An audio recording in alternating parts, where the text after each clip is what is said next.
All motion is relative. You have no idea whether if you're moving or not unless if you have something to stare at or against. Otherwise, you could be stationary or you could be moving. You wouldn't be the wiser. Great example of that is, for example, have you been on an airplane before? You might notice that if you fall asleep during an airplane ride and when you wake up afterwards, you really can't tell if the plane's flying or not. Moreover, if you're passed out and your friends picked you up and flipped you around, let's say there's a seat that was facing the other way and dropped you down there, when you wake up, they'd be laughing at you, but you would be knowing that you're flying backwards. All right, and that's the weird thing about velocities. It's always relative. So let's go through this classic example, all right, of Spaceman Spiff. All right, so he goes off trying to attack this goblin. He finds out that his phaser gun doesn't work, so he runs for his dear life. But no matter how hard he runs, for some strange reason, his environment isn't moving around. And yeah, I know he's using his imagination, but he's not sleeping either. He's not dreaming. Instead, he's actually running on top of a treadmill. If you've ever been on one before, you might notice that even though your feet are moving like crazy, your relative velocity to the walls in your house do not change. All right, so let's go off and express this using a mathematical expression. We're going to describe this as the velocity of Kelvin relative to the ground. All right, how will we solve for that? Well, it's equal to two separate vectors. I know that in older textbooks they'll say u plus v, but let's stick with our modern conventional notation for this. First off, Kelvin is running relative to the treadmill, so VCT. And the treadmill, the belt of it, is moving relative to the earth or to the ground. This would be the formula used to describe the situation over here. And this format does have some unique layouts to it, all right, that's always consistent. First off, you'll notice that adjacent subscript letters remain the same. Whatever letters that are left over afterwards, they coincidentally match up to your final answer. So this is a good way of you checking to make sure that your formula is grammatically correct. Okay, so let's try representing this as a diagram now. What exactly is happening here? We have the velocity of Kelvin relative to the treadmill, and he's probably moving towards the right. So this is VCT. That's the first vector. We also have a second vector of the velocity of the treadmill relative to the ground, and it's probably going the opposite way with the same exact magnitude. That must be true, because if you add this vector here plus this vector, you're back to where you started. In other words, you're going to get an answer of 0. And that's what you hope for when you're on a treadmill. Otherwise, if you're not matched up with the speed or the backward speed of the treadmill itself, either you run forwards or you face plant onto the belt itself. You don't want that happening. All right. Now, you can use these letters that relate to the problem. I'm 100% okay with that. But there is this generic conventional system, which is the OMG notation for object, medium, or ground. All right. Medium, I often like to substitute that with material. Medium is grammatically correct. However, for some of us where English isn't our first language, medium, you always think of large, medium, small. All right, medium just simply means material. So if you want to replace that with material, just so that science makes sense, by all means. Good. I have this listed out. Okay, so what you have down here is the more generic notation. The velocity of the object relative to the ground is equal to the velocity of the object relative to the medium or material versus the velocity of the material to the ground. So in this case over here, Kelvin would be the object, the medium or material would be the treadmill, and then you have ground or the earth. And on a treadmill, this should net to a value of 0. But it doesn't always have to net to a 0. For example, let's say that you're trying to cross a river. So you may try to boat directly across, but most rivers are rivers. In other words, it's not standstill water like what you find in a lake or in a pond. The water always wants to run to a different elevation, so there's always going to be a water current. So let's say on this particular day, while they're trying to paddle across from shore to shore, the water current is moving at 4 meters per second. What would their relative velocity to the earth be? And I think most of us already know this. All right, if there's a water current, we're going to be dragged along the water current, and we'd probably follow that path there. So how would we calculate that out? Well, these are vectors after all, and you're just looking for your resultant vector. So if you're trying to look for your resultant vector, why not just take these two and connect them from head to tail? And then the green one will represent our resultant velocity this time around, or our relative velocity. Okay, so yeah, I'll write out the formula.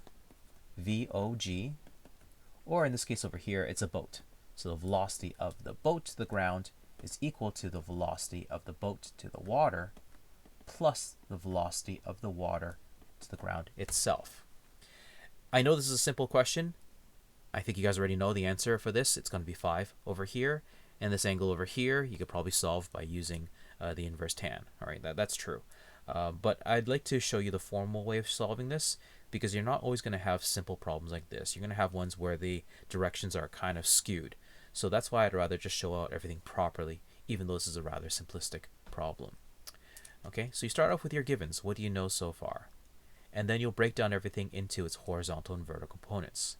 So you're going to take this formula over here, and then you're going to place another subscript for VBGX, VBWX, and VWGX for solving in the x dimension. Now let's sub everything in. VBW does not have a horizontal component, so that will go to 0. VWG does. So 0 plus 4 meters per second east will give you 4 meters per second east. We rinse and repeat in the y dimension. All right. Now VBW, there is a y component, but there is no y component for VWG, and that's why your VBGY is equal to 3 meters south.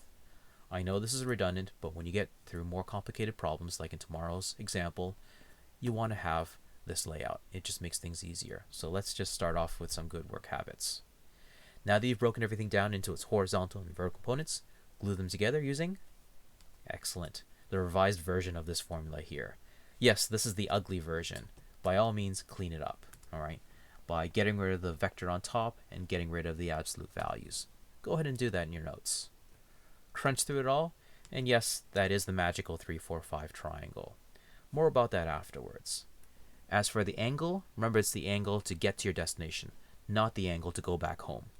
All right, so it's the angle to get to where you need to go. So in this setup over here, your opposite is your x component, and your adjacent is your y component.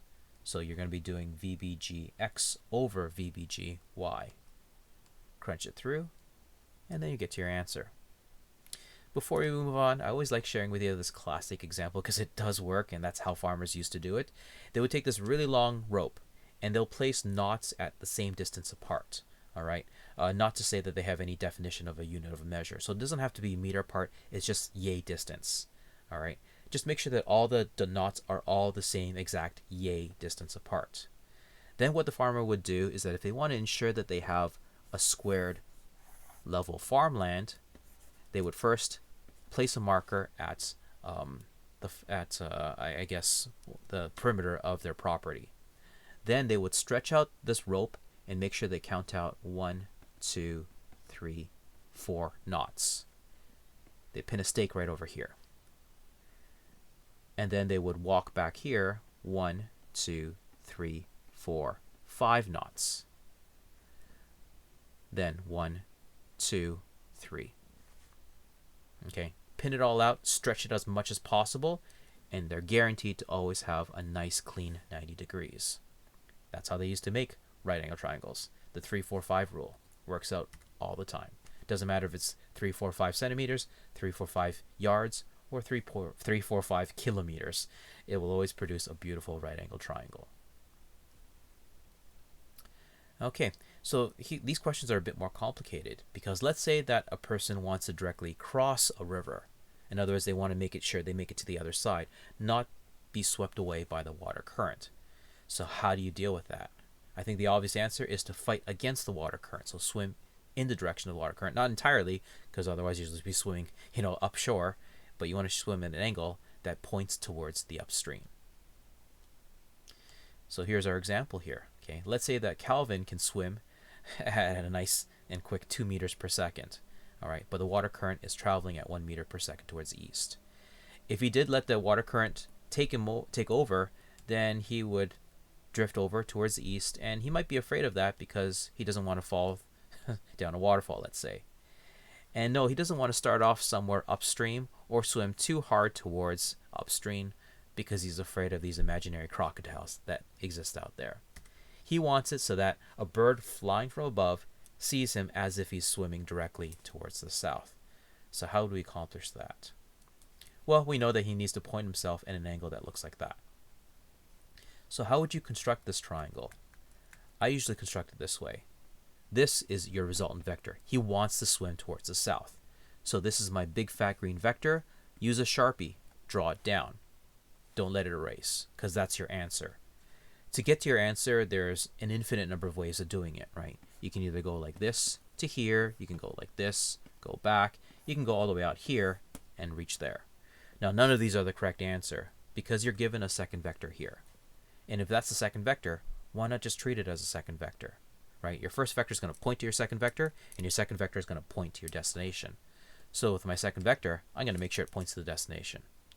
That's how I always ensure that I draw the triangle correctly. And I hope that this logically makes sense afterwards, right? Calvin will be swimming in this direction over here. The water current will push him this way, but if you set it up just perfectly in the angle, it'll appear as if he's swimming straight down with no deviation towards the west or towards the east. So, I think we all agree that this is the setup. And in the setup over here, this is the opposite at 1 meter per second. And careful about what this 2 is. Remember, it's not what he appears to be swimming at. All right, it's how quickly he can swim relative to the water. So this 2 meters per second is this vector over here. Okay, now we're trying to figure out what angle he needs to deviate himself at so that he can apparently swim towards the south. These questions are far simpler because we are forming a beautiful right triangle. This is opposite of the angle, and this is the hypotenuse, so that's why using sine makes the most sense in solving for that angle. Sub the values in, and he needs to swim south 30 degrees towards the west. Awesome. All right. Now, in him fighting against the water current, his actual speed relative to the water will actually decrease. I hope that makes sense, right? If you're fighting a current stream, you're not going to be at your best potential. Your value will drop. So what exactly is that value? Now, if this was a scaling triangle, then yes, you have to sit down and calculate it all out. But because this is a lovely right angle triangle, by all means, use your hacks, all right? If you want to label this out, then this would be side C, this would be side A, and this would be side B. So, C squared is equal to A squared plus B squared. If we're solving for B, B is equal to the root of C squared minus A squared. So, C is at 2.0 meters per second, quantity squared, minus 1.0 meters per second, quantity squared. 4 minus 1 is 3, so it's root 3 as your answer. Nice and easy. All right. Now, if you want to use the variables relative to the side lengths, like how I have on the PowerPoint, by all means. But I think it's actually a lot easier to just, on your diagram that you've drawn out, label the vertices. Because once you've labeled them, those letters A, B, and C are universal to everyone who's looking at the problem, as opposed to only relative to your imagination. Hope that makes sense. All right. Because you always want to describe to the reader what you're trying to solve for. That's why here in Canada, these questions are always worth, 3, 4, 5 marks. Some are out of, 7 or 8 marks. The marks are not awarded for the correct answer. Most of them are awarded for showing me how you got to the answer. Okay, so show all your steps.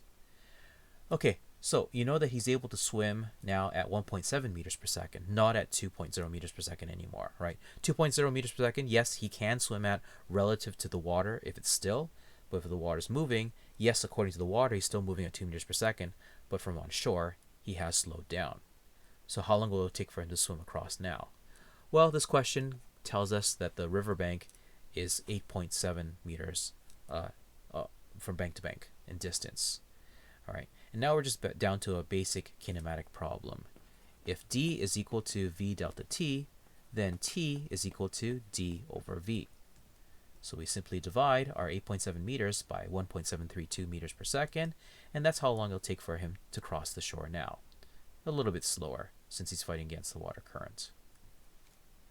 Practice through the course pack problems, because tomorrow's example is going to be a lot more challenging. See ya.